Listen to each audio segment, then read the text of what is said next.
Hey everybody, how's it going? This is Vince from Mr. Endris' Science Brainery, and this is my YouTube channel. And what I've been doing is I've been making a series of videos on teaching NGSS and how to. I'm trying to help teach that. Maybe give you some ideas for some labs, give you some ideas for some concepts, and maybe even an order in which to teach me. Because I get that question an awful lot: is where do I even start on this thing, and what is each standard saying? And honestly, like if you haven't heard this yet, you should know this, but the standards aren't meant to be taught in a vacuum. So they all kind of flow together, and you get some kind of what people have been starting to say, it's like a story, like a storyline that it flows through all of them. And with Earth, that's kind of easy because the story is the history of Earth, right? So that's how I'm teaching this. This is going to be called episode 3.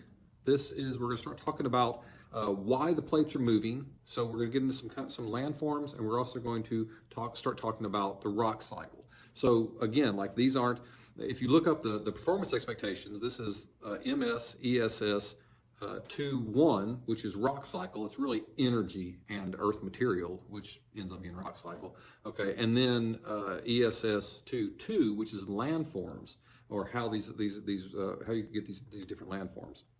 And so we're going to start teaching a little bit of each of those. In fact, today, what comes next, or the way that I do it is that what's next is going to be igneous rocks and a little bit of metamorphic rock, and then I'm going to leave the sedimentary rock for later. And then for landforms, I'm going to talk about the landforms that are made through plate tectonics, and leave weathering erosion for later. So just a quick recap with my first video, episode 1. I said this is how the Earth was formed, right? This is what we know, or this is what our experimental data has given us, and we've made some models of those things. And we talked about what makes good models and what makes bad models. In the second episode, where I went was now what about data? Because science is all about data, and that's what we're talking about. That's what we're pushing, right? We know nothing if it's not about data. If we can't recreate data, and we can't show why we think the things we think, then it's all for naught. And so what happens when we just look at the Earth and we just look at the evidence around the Earth, the phenomenological evidence, like these natural phenomenon of where earthquakes happen, where volcanoes happen, where we get fossils, where we don't get fossils, where we get different types of rocks, and then we can come up with the theory of plate tectonics. So what does that mean? What is making these plates move? And that's where I want to start off with this episode. Well, what we did before was we talked about these convection currents that happen in the mantle. So we have Earth is in 4 different layers. And by the way, I have my students draw this with me. Like I go over and talk about this, and I have them draw this. So I think that's a terrific idea. It also helps to stick in the brain a lot. Like when they're doing these, what we call non-linguistic representations. So that's a word that if you don't know, you can learn. Students grab hold of non-linguistic representations, and a lot of that just means pictures. Like they can draw pictures, and they can remember them very easily. And so I start off and I'll say, okay, so down here we have the core of the Earth, core. And it looks like I might have to put my video backwards because all my words are backwards on the screen. But anyway, this is the core of the Earth. And so this is the outer core is going to be right here. We talked about the outer core. This one's made out of solid. The outer core is made out of liquid. But I'm just going to write core. And then up here we have the surface of the Earth, and that's where we are. We're on the lithosphere, or the crust. And I've said before, those 2 words mean different things, but I'm just talking about them as they're the same. And then so in the middle we have the mantle. So I'm going to label that mantle, and I'll label this crust. Okay. Well, what's happening in the mantle? So the mantle is solid rock. It's made out of rock, but that rock is very hot, and it moves like a liquid. So in our model we did earlier, we represented it like a liquid. And so what I end up having here is I have, just like in a liquid that boils, my core is hot, and so it heats up this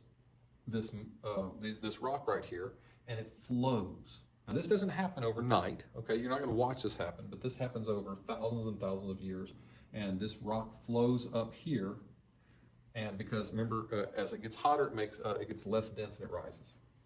Well, when it gets up here, it gets more dense because it loses that heat, and more dense stuff sinks. And so this is what's called a convection current. And you can model this, by the way, by just getting some, what I do is I'll take beakers, bigger beakers, and I'll take smaller beakers. I'll take bigger beakers, I'll take smaller beakers, and I'll fill the smaller beakers with hot water and cold water, cover it with aluminum foil and punch a hole in both, put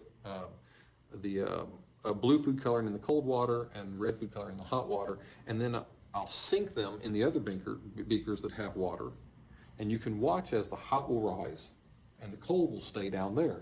So it's actually kind of neat when you see it. In fact, you could do this, and this kind of surprised me. We were doing an experiment with hot and cold water, and even if you have hot water in a graduated cylinder and you pour cold water in it, okay, the cold water will of course sink, and then the hot water will go up. But if you have cold water on the bottom and you pour hot water on top, you would think they'd mix together right away, but they don't. The hot water stays on top, and if you drop some food coloring in there, the food coloring will go about halfway, and it'll just stop because it won't really go into the cold water, and it will go very, very slowly until that. So anyway, there's two ways that you can show what a convection current is.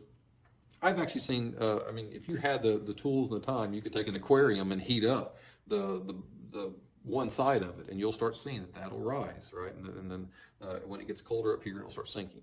But that's a convection current, and so you have the core is heated up, and then this is moving down. And well, what's happening up here at the crust? Because of these convection currents, they're forcing this to break apart. And so you end up having this and this, okay?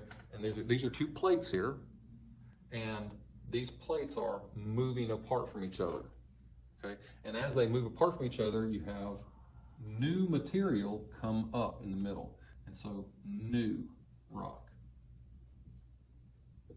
okay? And so it's pushing away the old rock. Okay? And so this is called seafloor spreading. This is what seafloor spreading looks like. This gives you a good non-linguistic representation of seafloor spreading. And then when this new stuff comes out, what does it do? It solidifies, or it hardens, or it crystallizes, because when the rock forms into crystals. And so, by the way, if you happen to be teaching multiple disciplines or multiple, if you happen to be teaching physical science also, this can go along with the first performance expectation for physical science, which is atoms and crystals. So sometimes atoms come together to form crystals. And that's what we're having here. This crystallizes into a rock. It used to be a liquid, kind of. Well, it turned into a liquid as it came up, as lava, and then it crystallizes to form a rock. And that's igneous rock. So I let students know this is what's called igneous rock. It's rock that has developed out of liquid. We had magma that rose to the surface. When it hits the surface, we start calling it lava. It's melted rock. And then it crystallizes into igneous rock. So that's what these mountains are made out of. And what happens when it comes up is it pushes the old rock away. And this, you can actually look online to show them evidence of this, or let them know. But as this is exactly what we find. We find that as you're closer to the mid-ocean ridge, you have newer rock, and as you get further away from the mid-ocean ridge, you have older rock. And so that serves as another phenomenological evidence of plate tectonics, that this thing really is happening. Okay, this is the mid-ocean ridge, and these are two plates. Wherever plates meet, that's called a boundary. Let students know that. This is one boundary. And then we'll talk about two other boundaries, because now we're going to get into, well, how does all this stuff form? How does all this stuff work in giving us the world that we have, right? In making the landforms we have and making the rocks we have. Well, one question is, and this will get me into another boundary, is if all this new stuff is coming out, is the world is getting bigger and bigger and bigger, right? And so students will wrestle with that. They'll have a hard time with that. And so ask them that, do that as a discussion question. What do you think? And eventually someone may come up with the answer. If they don't, you can hint at it. But if new material is coming up, it must mean either the world's getting hollow, and that's not happening, or old material is sinking back in there. And that's exactly what we have. This is one plate boundary where they're moving away from each other. This is called a divergent plate boundary, okay? And then we also have where two plates are running into each other. So if there's another plate over here, let's say, and it's going this way, and this plate's going this way, they can hit each other. And what will happen is that the more dense plate will sink under a less dense plate. They don't really need to know it, but you can let them know that plates are made out of water, they hold ocean, and some plates are land. I mean, most plates are both water and land, but the place that holds the water is made out of a denser rock. And so when these two things hit each other, the denser one's going to sink. So whichever one's denser, and it'll always be an ocean plate, it'll sink under it. So let's say this is denser ocean rock, and it's going to hit this.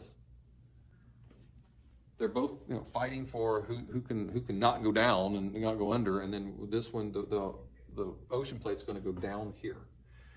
So this is called a convergent boundary. It's an oceanic convergent boundary because it's where ocean plate sinks. And this is where a trench is made. So we have a ridge here and a trench here. So that's two landforms. Show them those pictures. This is what a trench looks like. Go on Google and look it up. This is what a ridge looks like. This is what a trench looks like. Everybody's going to know the Mariana Trench, and they're going to say it. And you can say, yeah, this is what's happened to the Mariana Trench. That older material is sinking back into the mantle. This is also where we're going to get volcanoes. What's happening is that as this goes down, all the stuff on here, like dead decaying stuff, will be filled with gases, but also just the gases that are in the soil or in the dirt, basically, and all the water, groundwater, everything. I mean, anything that's going down here that's going to heat up and expand is going to blow up, and it's going to come out as a volcano. And so this is how you're going to get volcanoes. Okay. So now we've talked about two different landforms. This landform happens very, very slowly, which is going to be part of that.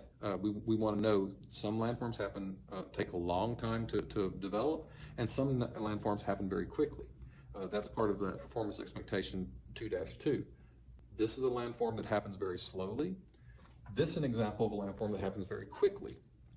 And if you are teaching physical science, I like to talk about potential and kinetic energy. It is that it's not that it's happening quickly just all of a sudden, it's that you're getting a build up of energy, and then all that energy is released in that volcano. Okay. Next thing is one other, and also what kind of rock you're getting here. You're getting igneous rock again. Melted material, crystallizes, turns into rock, and you're getting igneous rock. Lastly, your landform, last landform you're going to get is a mountain, and that's going to happen when you have two plates that are colliding, and they hit each other, and neither of them is an ocean plate, so neither of them is denser, and so what they're doing is that they just go up. Okay, you can do this with two towels, moving them together, they will go up. You can just do this, you can just show them. You can also do this with paper, as you push the paper together and see that it crinkles up. Also, as you do this, I would show them some pictures on, you can actually go to YouTube and do a pretty cool search to just see time-lapse mountain being made or mountain making or something, and you'll find plenty of them where it'll show one plate coming towards the other, and it makes a mountain. Okay, you'll see the mountain rise up, and that's exactly what happens here. They'll both rise up, they crinkle together, and so you get a mountain. And this happens over an extended period of time. Okay, so what I've showed you is, I want to show you with the mountain also. This is, by the way, how come we can find some marine fossils on top of mountains, and that's because these could be down here. They could even be part of the ocean at some point, and then as the mountain grows, it brings that fossil up here, and so that's some evidence of this happening. Lastly, I want to say, let's say this is all igneous rock and they're hitting each other. Igneous rock can be reformed into metamorphic rock. And so what happens with metamorphic rock is it's called deformation. It's enough pressure and heat that it destroys that crystal, and then it comes together and recrystallizes. Okay, so that's what metamorphic rock is it's when any other existing rock, the crystals break down and then it comes back and it recrystallizes. The big difference is that with igneous rock, the rocks get so hot they melt, and in metamorphic rock, the rocks don't melt. Okay, they just under the pressure, the crystals change. Okay, so that is it for this. Let me review real quick what you did. Oh, that's not it for this. Maybe I'll go back and delete that if I can. But here's the big important part. Okay, yeah, this is something you need to make sure that you teach, because, like I said, that standard on the rock cycle is all about energy. Like, we have earth materials, but we want to know about energy. What's happening with the energy? The energy starting here. That's where we need to know that this is the internal energy of the earth. That's where we're getting the energy for all this stuff to happen.